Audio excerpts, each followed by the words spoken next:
Pune ring road प्रकल्प हे नाव जितकं सोपं आहे तितकाच हा प्रकल्प समजून घ्यायला सुद्धा अवघड आहे। कारण अनेकांना वाटतं की पुणे रिंग रोड म्हणजे एकच रस्ता, पण प्रत्यक्षात पुण्याभोवती दोन वेगवेगळे रिंग रोड हे तयार होत आहेत। एक म्हणजे MSRDCचा आउटर रिंग रोड आणि दुसरा म्हणजे PMRDAचा इनर रिंग रोड। आता यात सुद्धा आणखी महत्त्वाचा मुद्दा असा आहे की यामध्ये होणारे हजारो एकर जमिनींचे व्यवहार, हजारो कोटी रुपयांचा मोबदला आणि शेकडो गावांच्या भवितव्याचा प्रश्न या रिंग रोडशी जोडलेला आहे। त्यामुळे पुणे रिंग रोड म्हटलं की चर्चेत येतो तो विषय म्हणजे भूसंपादन आणि जमीन मालकांना मिळणारा मोबदल्याचा मुद्दा। चला तर मग लगेचच याबद्दल सविस्तररित्या व्हिडिओच्या माध्यमातून बोलूयात। नमस्कार, मी रामेश्वरी आणि तुम्ही पाहताय कट टू कट। सगळ्यात आधी तर आपण जिथे सगळ्यांची गल्लत होते त्याबद्दल बोलूया, तर ते म्हणजे पुण्याभोवती विकसित होत असलेल्या रिंग रोड प्रकल्पाचे हे दोन भाग आहेत। एक म्हणजे MSRDCचा 173 किलोमीटर लांबीचा आउटर रिंग रोड आणि दुसरा म्हणजे PMRDAचा 83 किलोमीटर लांबीचा इनर रिंग रोड। या दोन्ही प्रकल्पांसाठी मिळून जवळपास 2600 हेक्टरहून अधिक जमीन लागणार असं म्हटलं जात असून आता यामध्ये हजारो शेतकरी, जमीन मालक आणि गावकरी थेट या प्रक्रियेशी जोडले गेलेले आहेत। सर्वप्रथम आउटर रिंग रोड बद्दल बोलायचं झालं तर या प्रकल्पासाठी सुमारे 1887 हेक्टर जमीन संपादित केली जाते। शिवाय पश्चिम आणि पूर्व अशा दोन भागांमध्ये आउटर रिंग रोड विभागला गेलाय, ज्याच्या पश्चिम भागामध्ये मुळशी, मावळ, हवेली आणि भोर तालुक्यातील तब्बल 22 गावं येतात। त्याचबरोबर पूर्व भागामध्ये खेड, हवेली, पुरंदर, भोर आणि मावळ तालुक्यातील सुमारे 49 गावं येतात। म्हणजेच एकूण 81 ते 83 गावांमधील जमिनी या प्रकल्पासाठी घेतल्या जात आहेत। दरम्यान ती गावं कोणती हे आपण आता इन्फोग्राफिकच्या माध्यमातून पाहूयात। मावळ तालुक्यातील 6 गावं, यामध्ये परंदवडी, धामणे, उरसे, पाचणे, बेबड, ओहळ। मुळशी तालुक्यातील 14 गावं, ज्यामध्ये आहेत कासार, आंबोली, आंबडबेटे, काटवडी, घोटावडे, मोत्रेवाडी जवळ रिहे, त्याचबरोबर पिंपोळी, केमसेवाडी, उरवडे, पाडळघरवाडी, आंबेगाव, मारणेवाडी आणि मोठे। यानंतर येतो हवेली तालुक्यात, यामध्ये आहेत 10 गावं। ती 10 गावं आहेत बाहुली, भगतवाडी, मोरदरवाडी, त्याचबरोबर मांडवी, बुद्रुक, सागरुण, खामगाव, मावळ, कल्याण, वर्दे, त्याचबरोबर आहे राहतवडे, थोपडेवाडी। यानंतर जो आहे तालुका तो आहे भोर तालुका। भोर तालुक्यातली 2 गावे ते म्हणजे रांजे आणि कुसगाव। ही सगळी जी गावं आहेत ती पश्चिम भागातली आहेत। दरम्यान भूसंपादनासाठी राज्य सरकारने आणि MSRDCने बाजारभावाच्या तुलनेत अधिक आकर्षक मोबदल्याची पद्धत स्वीकारली आहे। पश्चिम भागातील 618 हेक्टर जमिनीसाठी सुरुवातीला सुमारे 2348 कोटी रुपयांचं मूल्यांकन करण्यात आलं होतं आणि त्यानंतर सुधारित दर लागू झाल्यानंतर हा आकडा जवळपास 3385 कोटी रुपयांपर्यंत पोहोचलेला आहे।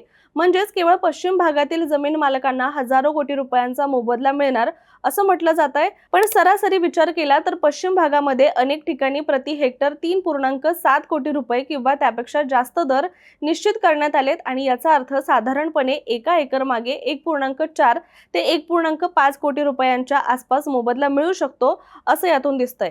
मात्र हा दर सर्वत्र समान नाहीये, कारण की तो गाव, ठिकाण, त्याचबरोबर बाजारभाव आणि जमिनीचा प्रकार यानुसार तो पुढे पुढे बदलत जातो।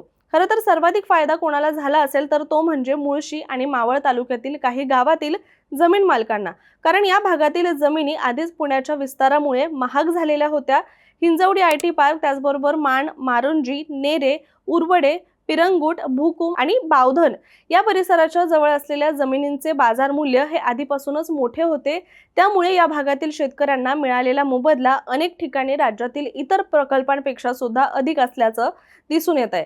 याशिवाय पुण्याच्या पश्चिम भागामध्ये भविष्यातील विकासाची क्षमता मोठी असल्याने अनेक जमीन मालकांना केवळ मोबदला नव्हे तर उर्वरित जमिनींच्या किमतीतही मोठी वाढ अनुभवायला मिळत आहे। उदाहरणार्थ रिंग रोड ज्या गावातून जातोय त्या गावातील संपूर्ण जमिनी घेतली जात नाहीये, काही भाग हा संपादित केला जातोय आणि उर्वरित जमीन ही मालकांकडेच राहत आहे। अशा वेळी रस्त्यालगत उरलेल्या जमिनींची किंमत ही अनेकदा दुप्पट आणि तिप्पट सुद्धा होताना दिसते। आता पूर्व भागातील परिस्थिती जर पाहिली तर ती थोडीशी वेगळी आहे। खेड, चाकण, शिक्रापूर, लोणीकंड, वाघोली, पुरंदर परिसरातील जमिनींचे बाजार मूल्य हे पश्चिम भागाच्या तुलनेमध्ये कमी होते। त्यामुळे प्रत्यक्ष मोबदल्याचे दर काही प्रमाणांमध्ये कमी असले तरी या भागातील लोकांना दीर्घकालीन फायदा हा अधिक होऊ शकतो असं देखील म्हटलं जात आहे। कारण चाकण MIDC, त्याचबरोबर तळेगाव औद्योगिक पट्टा, रांजणगाव MIDC, पुरंदर विमानतळ प्रस्तावित क्षेत्र आणि लॉजिस्टिक पार्क्स यांचा विकास याच भागामध्ये सुद्धा होत आहे आणि यामुळे पूर्व भागातील अनेक गावांमध्ये आज ज्या जमिनींचे दर तुलनेने कमी आहेत त्या पुढील काही वर्षांमध्ये मोठ्या प्रमाणात वाढू शकतात आणि त्यामुळे काही तज्ज्ञांच्या मते तात्काळ मोबदला पश्चिम भागाला मिळाला असला तरी भविष्यातील आर्थिक लाभ पूर्व भागातील गावांना अधिक मिळू शकतोय असं म्हटलं जात आहे। आता इनर रिंग रोड बोलायचं झालं तर या प्रकल्पासाठी सुमारे 720 ते 743 हेक्टर जमीन आवश्यक आहे। हा रस्ता सुमारे 44 गावांमधून जाणार आहे आणि या प्रकल्पामध्ये भूसंपादन अजूनही विविध टप्प्यांमध्ये सुरू आहे।